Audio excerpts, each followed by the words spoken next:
ಮಾಡಲ್ question paper 1ನಲ್ಲಿ 23rd question.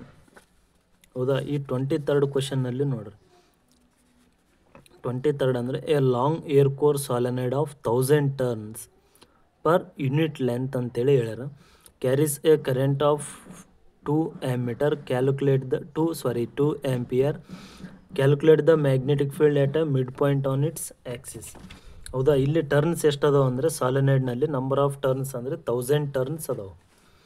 ಹೌದಾ, ಈ 1000 ಟರ್ನ್ಸ್ ಅಂತಂದರೆ ಮ್ಯಾಗ್ನೆಟಿಕ್ ಫೀಲ್ಡ್ ಕಂಡುಹಿಡ್ಬೇಕಂದ್ರೆ μ0 ಅಂತೇಳಿ ಬರ್ತದೆ. μ0 ಅಂದರೆ 4π × 10⁻⁻⁷ into number of turns 1000 into 2 current value. ಇದನ್ನು ಕ್ಯಾಲ್ಕುಲೇಟ್ ಮಾಡಿದರೆ ಎಷ್ಟು ಬರ್ಬೇಕಂದ್ರೆ 2.5136 ಇಂಟು 10⁻⁻³ ಅಂತೇಳಿ ಬರ್ತೈತೆ.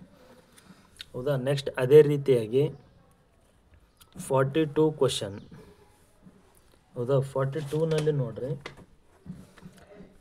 42ನಲ್ಲಿ calculate the potential at a P due to a charge of 400 NC ಅಂತೇಳಿ ಐತಿ. ಹೌದಾ, NC ಅಂದರೆ ನ್ಯಾನೋ ಅಂತೇಳಿ ಆಗ್ತದೆ, ನ್ಯಾನೋ ಕೂಲಮ್ ಅಂತೇಳಿ. ಲೊಕೇಟೆಡ್ ಎಟ್ 9 ಸೆಂಟಿಮೀಟರ್ ಅವೇ. ಹೌದಾ, ಅದಕ್ಕೆ ಇಲ್ಲಿ ಏನು ಮಾಡ್ತೀವಿ ಅಂದರೆ ಇಲ್ಲಿ 9 ಸೆಂಟಿಮೀಟರ್ ಅಂದರೆ 9 × 10⁻⁻² ಮೀಟರ್ ಅಂತೇಳಿ ಬರ್ಕೋಬೋದು. ನೆಕ್ಸ್ಟ್ ಇಲ್ಲಿ 400 ನ್ಯಾನೋ ಕೂಲಮ್ ಅಂದರೆ 400 × 10⁻⁻⁹. ಇದು 4.0 ಬರ್ಕೊಂಡ್ರೆ -7 ಕೂಲಮ್ ಆಗ್ತೈತಿ.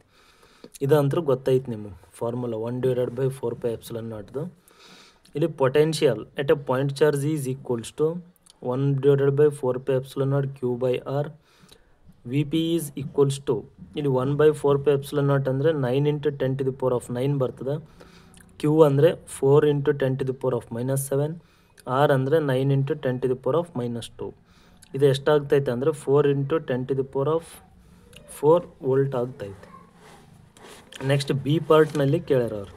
ಇಲ್ಲಿ ಬಿ ಪಾರ್ಟ್ನಲ್ಲಿ ನೋಡ್ರಿ, ಚಾರ್ಜ್ Q ಇಂಟು 4 × 10⁻⁻⁷ ಆಯಿತಾ. ನೆಕ್ಸ್ಟ್ ಇನ್ನೂ ಒಂದು ಚಾರ್ಜ್ ಐತಿ, ವ್ಯಾಲ್ಯೂ 2 × 10⁻⁹ ಕೂಲಮ್ ಅಂತೇಳಿ. ಇಲ್ಲಿ delta W is equals to change in work done is equals to change in potential energy, ಅಂದರೆ final potential energy minus initial ಅಂತೇಳಿ ಬರ್ತೈತೆ. ಇಲ್ಲಿ 1/4πε0 ಇಂಟು Q1 Q2 ಅಂತಂದ್ರೆ ಏನಾಗ್ತದೆ ಅಂದರೆ divided by distance. Charge 1 value ಬರ್ಕೋಬೇಕು, ಚಾರ್ಜ್ 2 ಬರ್ಕೋಬೇಕು, ಡಿವೈಡೆಡ್ ಬೈ ಡಿಸ್ಟೆನ್ಸ್ ಬರಿಬೇಕು. ಅದಾದಮೇಲೆ next delta W is equals to ಇದನ್ನು 9 ಕ್ಯಾನ್ಸಲ್ ಮಾಡಿದರೆ 8 × 4 2 8, 8 × 10⁻⁻5 ಜೌಲ್.